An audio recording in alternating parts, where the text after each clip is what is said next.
Hey, good afternoon. It's Satoshi Takano here. Welcome back to the Cognition School Podcast. I have a very, very, very, very special guest in Virginia as we speak, and she's somebody that I've looked up to for many, many years. I watch from Instagram from afar, and now we have the opportunity to actually sit and talk, and even have Hayley and Nick, who's on our podcast here, to even visit our facility. And there's some really exciting things that I definitely want to talk about later, but. I just wanted to welcome Hayley and Nick. Welcome, guys. How's it going? Doing great, doing great. It's today's Wednesday. I kept thinking it was a little bit later, but it's been great so far. How are you guys doing? We're awesome. I know we were in the same boat yesterday. Yeah, yeah. I mean, for me, like time flies and I just lose track of time. So that's just but it's all good and fun. So awesome. Well, let me do a little bit of a quick intro for the folks that are listening in on this podcast, in case some people are not familiar. And so first of all, so Hayley Scamurra is Buffalo born, a power winger, followed in the footsteps of her dad, Peter, a former defenseman for the Washington Capitals. And then I've got here, you've piled up 111 points in 4 seasons at Northeastern. And then you jumped into the NWHL. You won the Isabel Cup. Is that how you say it? Yeah, in 2017 with the Buffalo Buttes, and named Rookie of the Year in 2018 and Player of the Year in 2019. Nationally, you've got you've got Olympic silver medals from Beijing and 5 World Championships medals, including gold this spring, which is where you scored twice in the opener.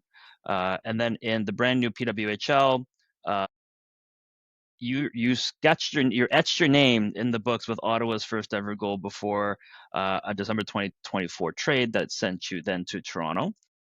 And then and you've been a fantastic two-way forward. Is that pretty much kind of accurate, would you say? You nailed it. Yeah, that was perfect. You summed it up really well. It's been a wonderful journey and excited to continue in the pro league and then the national level. Yeah, I think it's fantastic to be able to speak with someone with such experience. I've got so many questions here that I want to ask you specifically around your career and how you got to where you are. I think that's important because a lot of our audience are people that are still playing hockey in minor hockey. Maybe they're playing junior hockey a little bit here, or they're coaches, or they're even parents. I kind of want to touch on different aspects of it. Starting off, for me, like when I kind of did some research on your background and your career, obviously you've had some experience, or your family's had experience playing in the National Hockey League and growing up. Tell me a little bit about that in terms of how your father and your family has kind of shaped you as a hockey player. Yeah, I mean, my dad, he put me in skates as soon as I could walk. 3 years old, we had a backyard rink, and so it made it really easily accessible for us there. And I had 3 older brothers, so they were all playing, so I just wanted to be out there with them. And my dad bribed me with ends to do laps on the rink, and so it was a fun start for sure. I just wanted to be with my brothers and my dad and share that with them. And then as we were getting older, he really like drilled into us like a hard work ethic, being coachable, doing everything you can to continue bettering yourself. And so, we were doing drills on the backyard rink. We were doing extra shots whenever we had the opportunity to, working out whenever we had a chance. Like I started working out when I was like 10 years old, not with weights, it was mainly body weight and it was with the trainer and everything. But yeah, so I think that's kind of how I got the work ethic that I have today and why I'm also so coachable and love to take constructive feedback and things like that. Yeah, it's interesting because I have a lot of parents that come here. They say they can't coach their kid. It's so hard to do. Were you ever like, did you ever have a time where you kind of like push back on your dad and you're like, just let me do my thing? And because I always hear how player like if you played high level, right? Mhm. They understand what it takes to get to where they are, but at the same time, they also know that they want their kids to enjoy the sport too, so they don't want to they're always there's always a fine line. Did you kind of see something like that where at times where you're like, don't tell me anything, I just shut up? 100%. And he would agree with me. And it's definitely a fine line. It's something that I've had to navigate and try to figure out, okay, how do I want him to be a coach in my life? Because I do value things that he has to say and opinions he has. And, he played in the NHL. He's been there before. But it's also a mix of my own independence and being able to navigate it on my own and, you know, drawing in what I know now based on what he knew like back when he played and trying to combine it and make sure that I'm doing what's best for me. And he's also my dad first and not my coach first. So it's definitely been a struggle at times for sure. I think it was one reason I went to college, like out of state. I wanted a little bit of space and I wanted to kind of grow as my own person and not feel as like as coached. And I wanted like a different voice, right? I think different voices are super important. It's good not to just have one person. I think having different perspectives can really elevate your game. And yeah, so I value that a lot as well. And yeah, so it's definitely a fine line for sure. That's a good way to put it. Yeah, I think what you're really kind of talking about is your kind of rules of engagement, right? Like your communication that you want to have with your dad, and then also how you want to be communicated. And I think you kind of expressed that, over the years, I'm sure, and I'm sure it evolved too. But I think I also have to respect people like your dad who kind of said, okay, like if this is how she's going to develop, then you kind of have to respect that space. Because I think there's a lot of parents out there today that don't, right? That's like it's my way or the highway. I'm paying for it. Yeah. I have that leverage. So I think that happens a lot. Yeah, for sure. And one of the things that I know is hugely beneficial is when like parents and the kids can learn to communicate with each other around those goals, right? Because they both have the same goal. It might just be different perspectives or potential approaches to get there. And it's like learning how to be able to communicate outside of maybe that, father son, father daughter, coach kind of relationship and being able to put the emotions and stuff aside and be like, all right, how can we talk about these things openly without feeling attacked or anything? And that's, as a coach and mentor, that's been one of my favorite pieces that I have, I guess, unintentionally been helping with. That's allowed me to see the biggest changes and impacts, not only for the athlete themselves, but for the family as a collective, their relationship as well. And I think it's Mm. incredibly important to set those type of boundaries and being able to, honestly, that's really the first step in vocalizing for yourself is if you can have those kind of tough conversations, if you will, with your parents, you can have those conversations with anyone. Yeah, absolutely. Absolutely. I think it's becoming a lot different now than it used to be. I grew up in the days where, yeah, I had coaches saying it's this way and that's it. If you don't like it, tough, get out of my face. Like it was, I mean, it's kind of tough love, quote unquote, Yeah. but yeah, times have definitely changed. As far as like your minor hockey and your junior career is concerned, tell us a little bit about that path because I know you played on Ontario for a little bit here. Yeah. So I started playing girls hockey like 1 year after boys body checking. I did it for a year and I was like, I wasn't having as much fun anymore. I kind of wanted to be with my own peers. And so I had played in Rochester and then Buffalo. But then after that, my dad, he wanted me to go to Shattuck St. Mary's, which is a prep school out in Minnesota. And I visited, but it didn't really feel quite right to me. I wasn't ready to leave home at that point. And so we ended up kind of compromising and, the PWHL, funny enough, at the time, Provincial Women's Hockey League in Ontario. And it was a junior girls league and it was very competitive, very physical.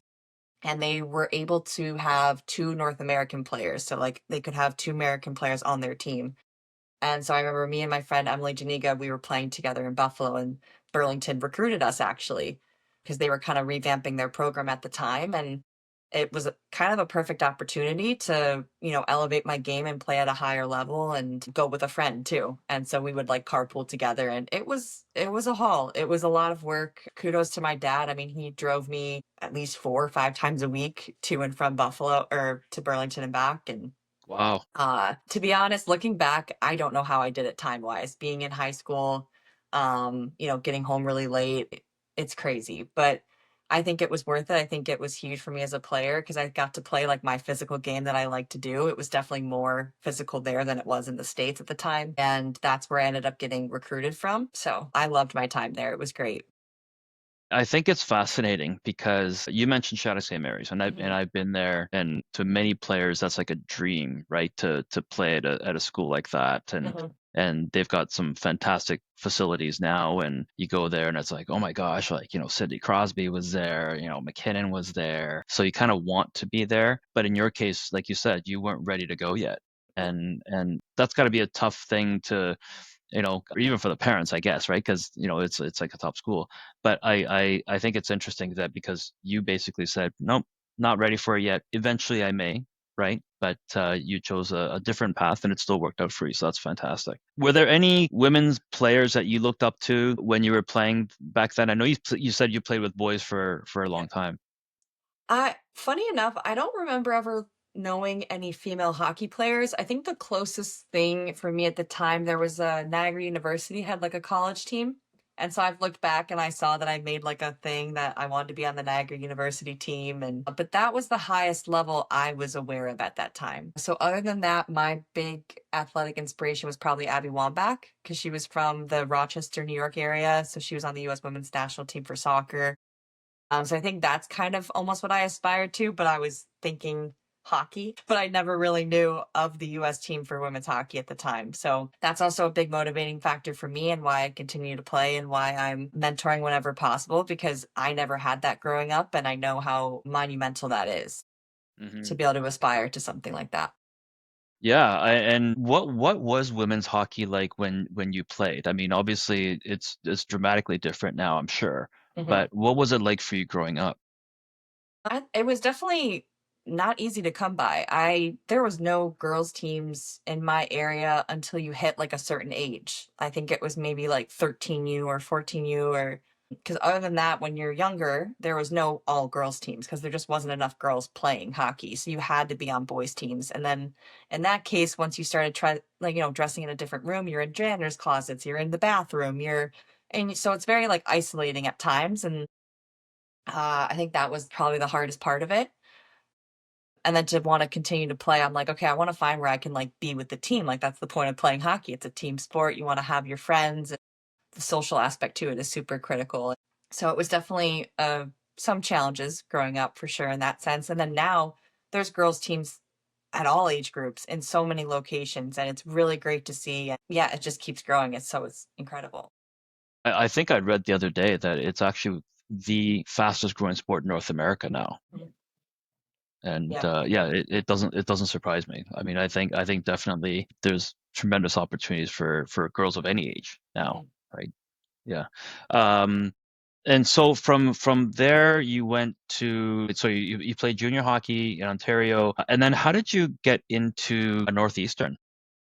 So I think I was with Burlington at the time when colleges could start reaching out. So at the time, I had Northeastern, Boston University, and Ohio State were probably like my top three. So I did official visits, which were overnight visits in the area, and you got to see the facilities, meet the girls, meet the coaches, which is definitely kind of crazy because like you're looking at colleges before anyone else in your high school is. So you're kind of getting ahead of the game in a sense. But it's also like, what do I want? I have no idea. Like it's so far away in a sense too. But I just will never forget like when I went to Northeastern and was on the campus, you just had like that feeling. And I was like, this is it. Like I love it here. And the girls were great. The coaches were great. You could tell they cared about you as a person and as a hockey player and wanted you to get better in all areas and aspects. And it was a great school. They have like the co-op program there, which is really cool, where like for one semester you kind of work in the field you're majoring in. So there was just so many aspects of the school that I loved. And then being in the city of Boston was just the cherry on top for sure. So Yeah. I just remember it was a no-brainer. And what did you major in? Speech and language pathology. Speech and language pathology. Okay. Yes. Yeah, Very so cool. after college, funny enough, like as I was in college, the NWHL was kind of forming. And for speech and language pathology, you need a master's degree. And so luckily there was a team in Buffalo and there was a grad school program there in Buffalo. And so I was like, oh, I can keep playing hockey and do my grad school, get my master's, and then go be off and be a speech language pathologist. That's when I ended up getting the opportunity to play for USA Hockey. So I think it was after my first full year of Buttes, I want to say, um, they reached out and I got invited to my first camp in years. And I was like, okay, like it was right during finals week too. And so like I literally had been Wow. taking a break from training and I was like, okay, going to training camp. And so I got the chance to represent USA at the rivalry series in 2019. And I kind of went in with the attitude, I'm like, I got nothing to lose. Like just lay it all out there, play as hard as I can play and see what happens. Yeah. And I will never forget on the bus ride to the airport after rivalry series, the coach had pulled me to the front and told me that I made the world's roster. And I'm just grinning from ear to ear. He told me not to tell anyone, but everyone knew because like I couldn't hide it. But it was just something I never thought I'd be able to have that experience because I thought I missed my chance with USA Hockey. Like I thought, but the NWHL gave me the chance to reach that goal.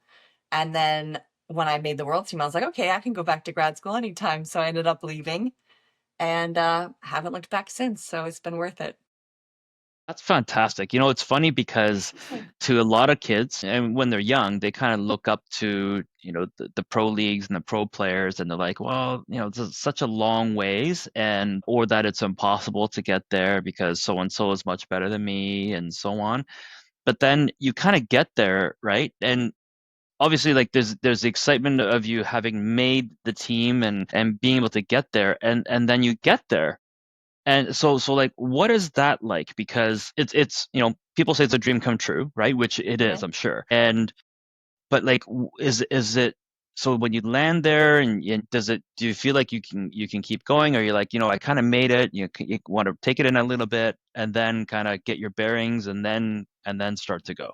Yeah. Wow. In terms of the national team, I think it was definitely taking a moment to be like, you did it. Like, this has been your lifelong dream. Like, and then soon you realize, okay, this is always an evaluation process. This is always a tryout. Like, you're always trying to better yourself because you want to continue making the team because there's so many other people who want to make that team. And it's also not going into it with like a scared mindset, but more like an excited mindset. Like, okay, I can keep getting better. I'm on the team and just keep improving myself and just continue to elevate and earn my spot. But so, yeah, there's definitely that sense of wanting to always get better. I think that's sometimes happens to maybe some players, right? They feel like, oh, they made it. They work so hard to get there, and all of a sudden, either, for them, they kind of take the foot off the gas, if that makes sense, where they're not going as hard as they used to because they feel like that's it. They've made it, and then all of a sudden they kind of flatline a little bit. But in your case, what you're describing is you got there and you're like, okay, now this is just the beginning, right? Like there's still a lot of evaluations that need to happen and still make the team. So I think that those are like important lessons because I think it does happen to a lot of our players here. Yeah. And so when there's a couple other questions I want to talk about college because I think this is fascinating too. Like, how do you surpass 100 points like in a season like this? Like what got you to just keep going? You got 100 points and you're like, I got to keep going. There's even more. Oh man, I think I just always wanted to keep getting better. I don't know. And then I, had the chance to play with Kendall Coyne and Denisa Shishiva for I think 2 years, two of my seasons. And I mean, that was such a fun line to play on.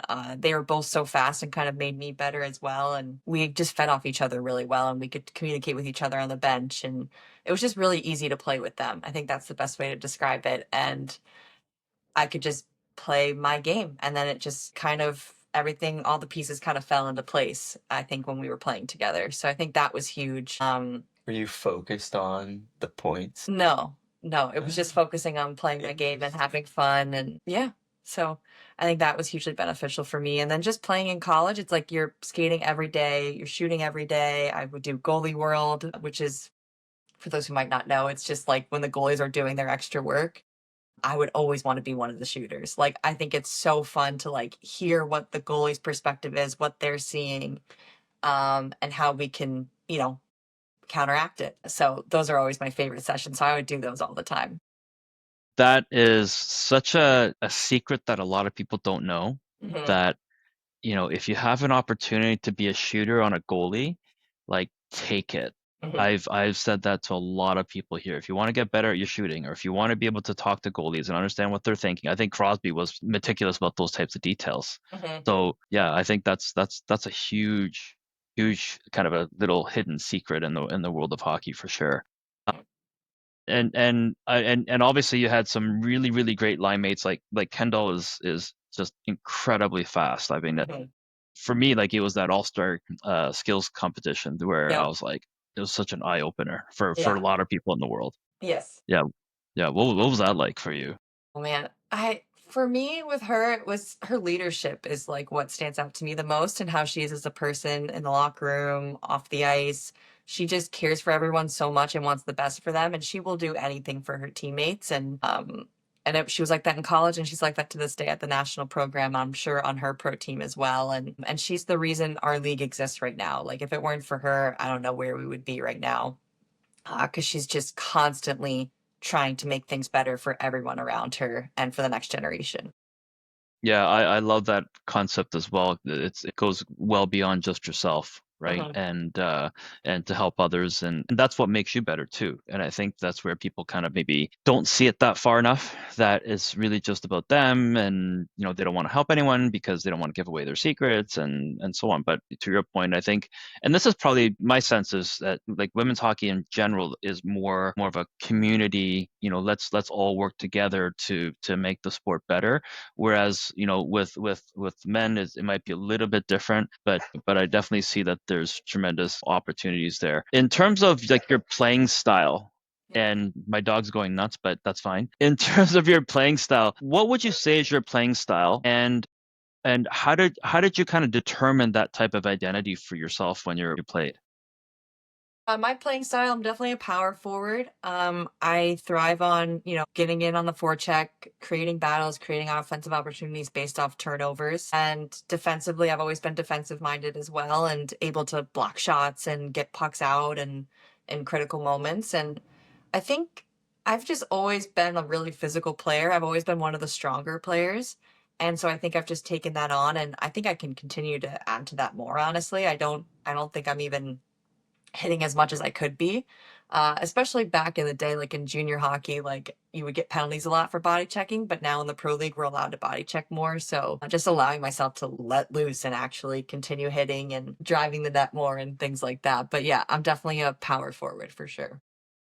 I think the PWHL, like this past season anyway, was just so fun to watch. Like, I mean, just in terms of the physical aspects of it, I think it opened a lot of eyes to go, hey, like women can play. Yeah. Let's let them play. And I think so such a great change to the sport. Let's talk about a little bit of, speaking of, your pro career. How did you kind of jump from that college career to the pro side, and what was that like for you? Yeah, it was definitely a step up in physicality and speed. So that was definitely an adjustment. But with my time with the Buttes, it was really nice because I was able to focus on my skills more. And I think I focused on an individual level more. And I really thrived in my 2 years in Buffalo. I think I was also just playing very free and just having fun and playing my game. And I think that's why it showed so much on the ice. I think at times now in my pro career and on the national team level, sometimes I get a little bit too in my head and worried about, how I'm performing against other people, and not just focusing on myself and how I'm doing and how I'm improving on my own game, and, you know, removing that outside noise. So I think that's been the biggest, maybe like mental hurdle I've been facing, and something he helps me with a lot with the mental side of the game, and Mhm. continuing to work on that. Does playing in those big, arenas now with all the screaming fans out there, does that change the way you kind of look at, the game itself now? Yeah, I think what's crazy is I remember the first game in Ottawa, like our home opener. I was so nervous, and it was so funny because someone had asked me, "Oh, how do you play in front of the crowds?" Like it was their first time, and I've played in front of crowds with like the US team and things like that, and I go, "Oh, you just forget about it, don't worry." But something was different about that first home game with the pro league. Like you just felt like how excited they were, and I almost felt the pressure of the moment at times. And then I was like shaking, and I'm like, what am I doing? Like, I've played in front of crowds before, but something about having like a home base, like a home fan group that's like really cheering for you, that's on your side, like you can really feel that energy. Right. But then after that game, you definitely get used to it, but it does remind you, like, kind of like the greater purpose of why we're playing and how much fun it is and how grateful we are for our fan bases, how much they support us, because it definitely makes it a lot more fun when they're in the arena cheering and getting into the game. Yeah. How do you manage that? Like what do you do in those situations when you find yourself getting a bit nervous than what you're used to? In those moments, I'll just kind of take a deep breath on the bench and maybe make some jokes with my line mates, kind of like chat with them. And so you kind of like forget about the outside noise and you just kind of focus on the game. Yeah, maybe talk about the next shift, what we want to focus on. So I kind of take it, step by step for sure in those moments and just take a deep breath. Yeah, no, that's important too. And do you do any other type of pregame rituals before getting onto the ice? I think what I've noticed for me is I play better when I'm more loose before a game. So typically I always tape my stick. That's the big one. But other than that, like I usually will play spike ball or sewer ball and just play games and have fun. Sometimes I'll do like some visualization like while I'm like tying my skates or doing anything with my equipment, but I find that if I do too much of it, I get too in my head. So I kind of just do it when it comes to me. It's like more natural in a way. And I'm like, "Oh, okay, I can see myself making that play." And I kind of have more fun with it in my head rather than like sit and stare and focus and have like a stern face. So that's just what Hmm. I've noticed for my own sake. There's definitely girls and, men's players and who need to be more serious and locked in, and that's totally fine, right? So it's just figuring out what works best for you personally. Yeah, I mean, like you said, you've played in so many different environments now, but it's like every environment's almost new, right? In Yeah. some ways, and Yeah. so you need something like you said, it's like a home base for yourself, like in your mind, and going, okay, this is home for me, and this is my routine that I'm gonna go through, and I think those are really important points that I've learned, especially this year, that the pro guys have their way, Yeah. right? It's you don't want to disturb that because that's what's worked for them. Uh, and so, like with what we're doing, and it's obviously new to some players, because some players now choose to do a lot of the stuff as their pregame routine now to kind of work on their brain a little bit more. Mhm. And because they say in some ways it actually kind of lets their mind go too, that Yeah. they're being active and they feel like, okay, like I'm ready to go, just like players listen to music or they do kind of a jump rope or something like that Yeah. to kind of keep them physically moving as well. So yeah, it's been very very very interesting. Let's talk about the international stage because I think this is also fascinating for me. Like you mentioned a little bit about your experience with Team USA and winning gold, and now you're like at the top of the world. Like what's that experience like for you? It's indescribable, honestly. It was a lifelong goal of mine to be an Olympic hockey player, and so I've achieved that, but it's like I want to keep going and I want to make another Olympic team and I want to continue winning world championships and so this last world championship was definitely a special one with our team. It was incredible atmosphere in Czech. Like their fans showed up for sure. And I think it was just such a testament to our group and how resilient we are and we went undefeated in the whole tournament and we just stayed the course. Like even when things maybe were like we were having a hard time scoring or anything was happening, we everyone was very confident and we were like, we got this. Like we're good. Like no issues. And you could just tell there was just that confidence in the room and the confidence in each other to do our roles and to play our game and ultimately that's what led us to win. And I'm just very grateful for any time I get to put on the US jersey. Yeah, that's definitely. I mean, it's got to be one of your top, kind of life experiences. Mhm. I can only imagine. I mean, obviously, we're only watching it on TV, and we only see what we see. But just being there and experiencing it, I know like words can't even describe it for you. Mhm. Uh, and I mean, obviously, we get excited when teams win, and yeah, it's got to be absolutely crazy. And obviously, it's like standing on the podium and stuff, like in the Olympics, like. I mean, that's a whole other experience as well. So like if you had to compare, how do you compare your Olympic experience to the World Championship experience? I mean, Olympic experience is was incredible. I think that was the highlight of my hockey career, even though we, didn't come away with the gold. But I mean, I think just medaling at all at the Olympics, you just realize how unique that is. Like so many other athletes we would run into, they're like, "Oh my gosh, you have a medal! Like that's so incredible!" And I'm like, "It is, isn't it?" Because like it's obviously really heartbreaking and sad in that moment.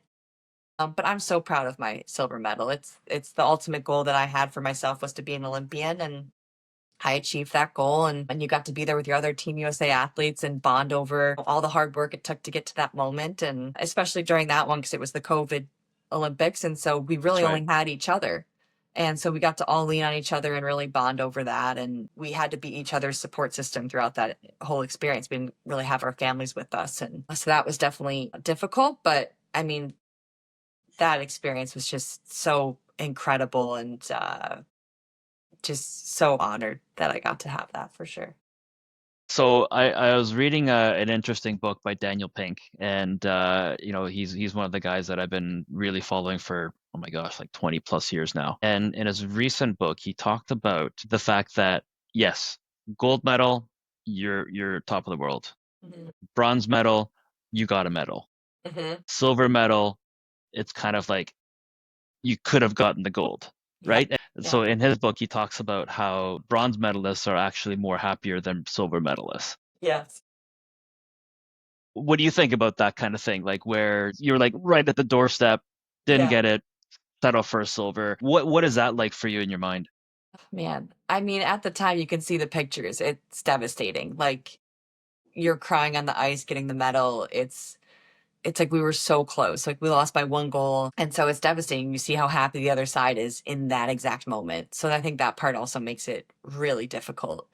Um, and so, but that's definitely a very accurate statement based on everything I've seen at the Olympics and have experienced as well. And, but I think later with perspective is when I was kind of more appreciative of my medal. And then, bringing it home, showing my family, showing my grandma, showing people at her like nursing home, like they were all so excited. And they're like, we've never seen a medal before. And they're holding it. And so I think those moments gave me the perspective that I needed. Like, okay, this is incredible. Like, I'm so honored and proud of this medal. And why would I be ashamed of this medal? Like, I went to the Olympics, I have a silver medal. Like, that's incredible. So just, yeah, just remembering like how unique the situation is and how hard I worked to get to that point and not taking that for granted. Yeah, and I think it's really short lived, like what you're describing. Like yes, it's at Mhm. that moment it's really really tough, and Yeah. but then you take a deep breath and step back and you're like, wait a Mhm. minute, I just got a medal in the Olympics, right? Like I remember my first Olympic medal that I saw in women's hockey was from Cheryl Pounder. Mhm. And she came in with her medal, did a speech for us, and yeah, I was like, wow, this is incredible. I can only imagine like what it's like to be able to be Mhm. given any kind of medal right at the Olympics. So yeah, fantastic. So let's talk about your PWHL experience. I'd love to hear a little bit about that. Like obviously, being there both in Ottawa and Toronto as well. What's that experience like? I mean, was it like exactly like you expected or otherwise? Like I'd love to kind of hear, what was that like for you?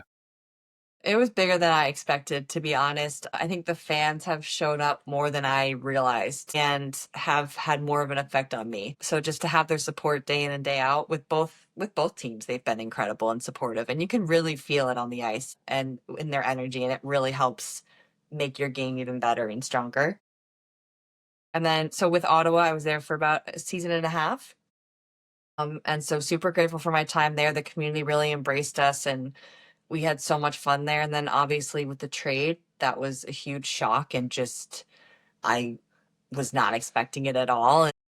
But then to be welcomed into Toronto right away by the fans, by the organization, by the players, made the transition super easy in what I thought was going to be really difficult. But it was as seamless as that could go. And their fans were also incredible. They're selling out every single game. And they're both kind of old barns, like in different ways. And so that it's a really fun environment to be on. Like the fans feel so close to you, right? Whereas like in an NHL rink, it's a little bit more like spaced out from you. So they really feel on top of you during games, which is a very cool experience. Yeah, just to be able to play professional hockey for a living is just what we've always dreamed of as well. And so you get to focus on your game every single day. And it's just incredibly cool. You go to the rink, you have breakfast with the team, you do team video, workout, go on the ice. Like, it doesn't get better than that. So it's been so fun, and excited to have another season next year and kind of learn from my last two seasons. Because we haven't really had a true pro season along with the international season in such a long time. So it's like learning how to navigate the schedule, because it is a grind for sure at times.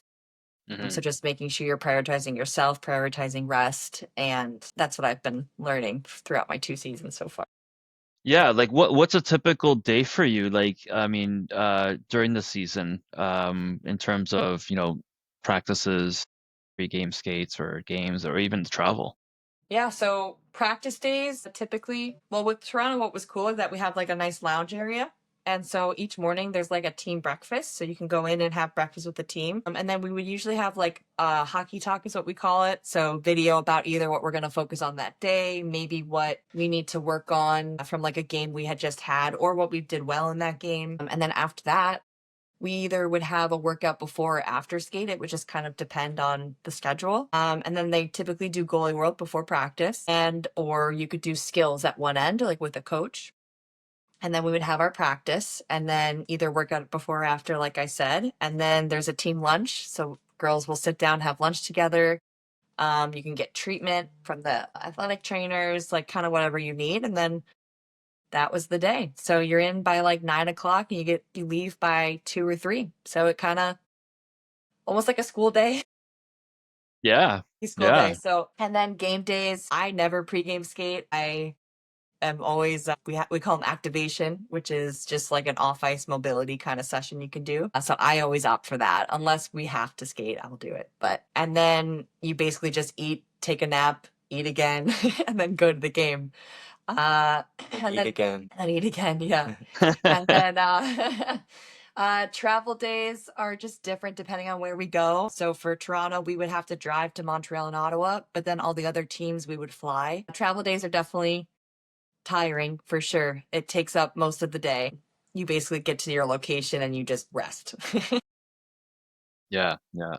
I mean I mean that's like a full-time job right there, and I have deep respect for a lot of the pro athletes in general as well that you know they could have a game and then the next day they're at practice again, like at Yep. 10 a.m., right? Yep. And obviously they were playing until whatever 10 o'clock, or they go and then they go home, but the adrenaline is still kicking. It's hard to get a downtime, right? And then you got to be back at the rink, that the next day. And I don't think a lot of people understand that. They think Yeah. that they just sleep in and after a game, just like the kids do today, right? Like they need their rest, and but to them it's a job. I've high respects for pro players.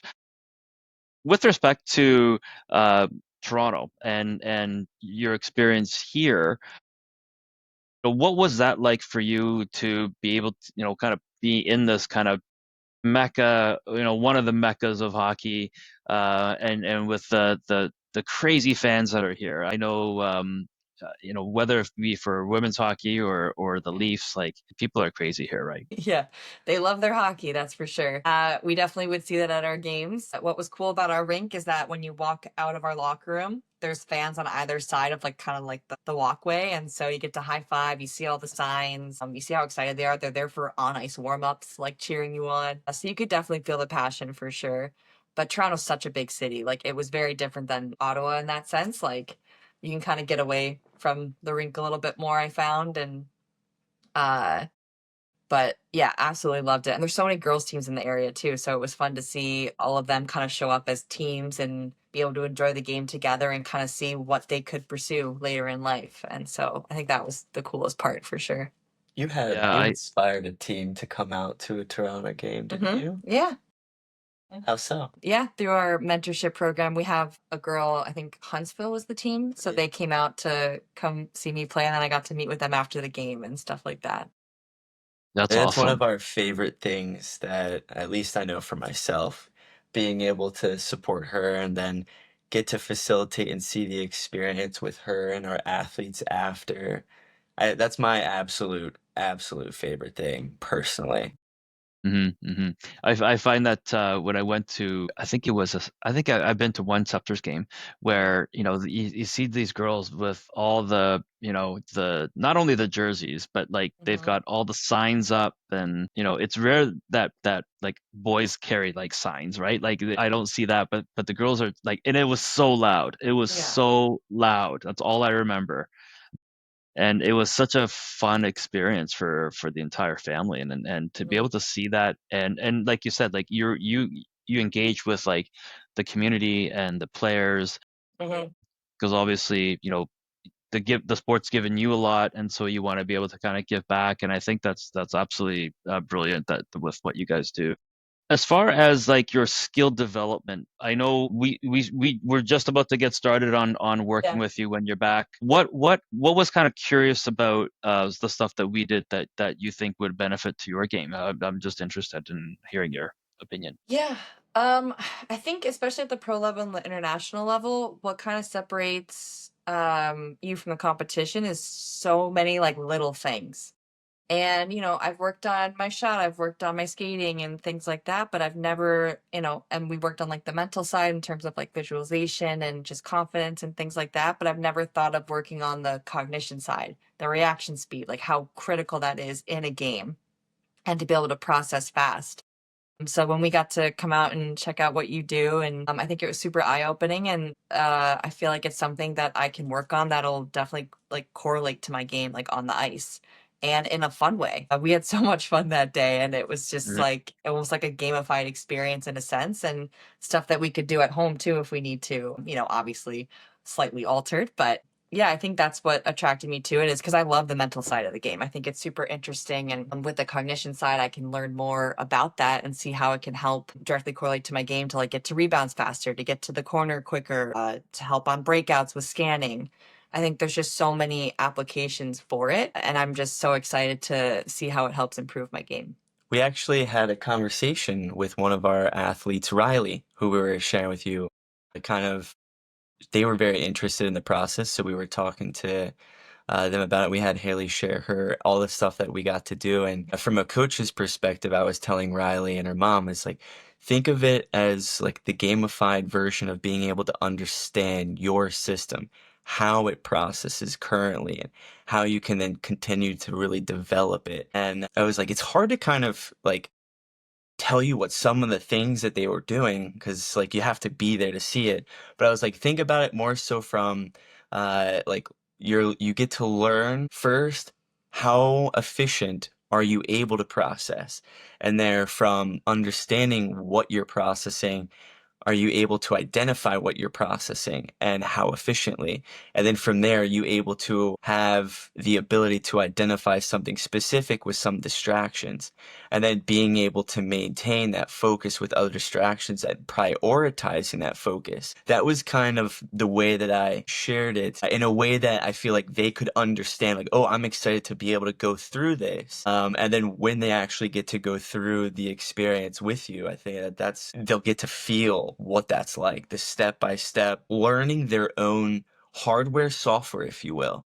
Yeah, I talk about the software relationship a lot, and I always tell people it's like they go hand in hand, right? You need the software to operate the hardware, and the hardware meaning like your physical aspect of it, your shooting, your skating, your lifts and your sprints, and you definitely need that. But if you have like a Windows 95 operating system running all of that, it's not going to be super efficient. So I definitely, look at things like that where we're not necessarily, um, we're not necessarily, stepping on toes of what other people are already doing. It's still Mhm. going to be needed, but we just stay in our lane of like, this is your operating system. This is what, it controls everything. So don't stop doing that. You just need to add a new layer over top of it. And I think that's kind of the narrative that we're really trying to spread. And yeah, and I'm super excited to work with you guys on that as well. Um, I, and so yeah, go ahead. I was gonna say I love the software hardware like analogy from the book What to Say When You Talk to Yourself by Dr. Shad Helmstetter. That was one of our first book, and I just really love that because it's something that we all understand, and it's so applicable. One thought that hit me was like, think of like once you've taken your hardware to where it is now and you're not seeing that same growth potential, it's time to upgrade the software to get that hardware primed and ready for its next growth. And I think it's like a fun understanding of that relationship and understanding your process and patterns of when is hardware focus, when software focus, kind of ebb and flow, if you will. Yeah, I agree. Like, I mean, we're watching the playoffs now, and some of the most successful guys are not necessarily the skill guys, right? Like they're the guys that know where to be at the right time in the right place. Not necessarily the fastest skater, not necessarily the hardest shooter. Yes, they're physical. Like, let's not, take that away at all. But, if I look at Corey Perry, like, how does he do it all the time? Right? Yeah. How is he in the right place at the right time all the time? Doesn't matter what team he's in. It doesn't Yeah. matter who he's paired with. And yeah, I think that as that hardware starts to kind of peak out, right? Like now, because you're not going to get any more stronger, and you can't get any faster. So then, what's your next kind of evolution of your game? And I think that's really just the intelligence that's really kicking in. Yeah. As far as like, let's kind of shift our focus now to the bigger picture of women's hockey. Like, what's kind of like your vision and the direction of women's hockey? Like, where do you expect it to grow, and how do you want to kind of contribute back to that? Yeah, in terms of the pro league, just continue to see like salaries increase, visibility increase. I think we've done a really good job of like with our takeover games where they've been in different locations, like they have done really well. Like people want to see more women's hockey. So I think just continuing to grow, increase salary cap so that like players can really dedicate their time to just playing hockey. Because we're definitely doing really well, but there's more room to grow, obviously, in that aspect. And then just for girls hockey, I just want there to be more opportunities. I want them to have, a good coaching staff, good off ice training options, whatever they want access to. I find that sometimes the boys get better access to ice or better access to the gym. And it's like, why aren't the girls getting that? Why aren't they the priority? And so kind of like flipping that script and making sure that the girls are getting what they deserve. Yeah, I think that's brilliant. I think I like you and I talked about it when you're here. I happened to coach a girls team. It was a U18 team, so basically at the highest level possible for girls, and it was an eye-opening experience for me because it just felt like these girls are kind of second citizens to boys, and I've seen boys hockey for years, of course, through my son. Yeah. So, kind of taking that and then translating it over to the girls, I'm like looking at it going, there's a tremendous opportunity here. Yes, it's not the ideal scenario right now, but if we combine forces and if we combine our knowledge and experience, that there is opportunity to develop an elite girls program at the high end, and also bring in new athletes and that may never even have considered hockey. And so I think there's a tremendous opportunity, and I know that we've got something in the works right now, but of which we won't let out of the bag. But these are areas that I think we can really collaborate together, and I'm super excited to kind of give back and offer that opportunity as well. Last couple questions, really just a quick kind of a rapid fire series, and I do this with all of my guests. Favorite post game meal? Gluten-free pizza. Pre-game meal. Chicken, rice, and broccoli. Okay. All right. Very plain. Yeah. No, that's good though. It's good. It gives you the fuel. Toughest defender you've ever faced. Lee Steckline.